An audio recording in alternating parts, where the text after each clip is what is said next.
Hello and welcome to Rich Rides. This week I just thought I'd do a quick how-to on how to install a inline fuel filter. So as you can see, here's the fuel filter itself. That little black thing in it's actually a magnet.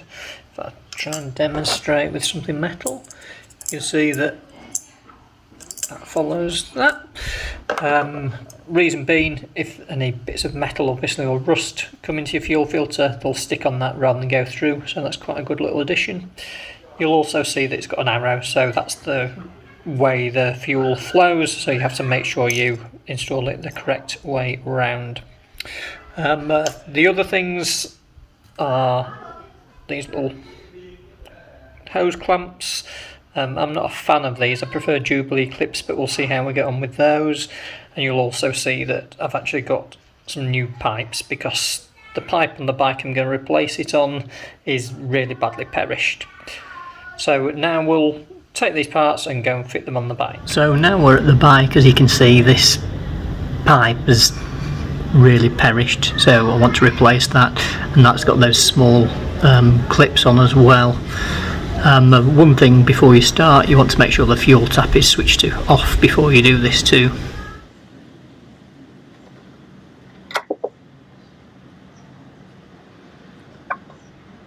Otherwise that happens.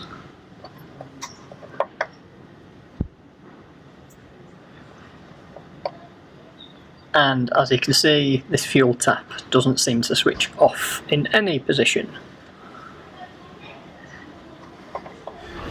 So as that was leaking, I just quickly replaced it so it wouldn't be pouring everywhere. I am of course going to have to cut into this now to put the actual fuel filter in it. So the next thing to do is to cut that fuel line, which as you've seen I've just put on anyway. Need to make sure you put those clips on and the fuel filter, and like I say, it's got to be with the arrow pointing the flow. To cut it, I've just got some big scissors, and fuel is going to pour out because I can't turn that fuel cap off, as you can see. So we need to make sure we get those clips up there. Get that one on. You can see that fuel is flowing, which is a good thing.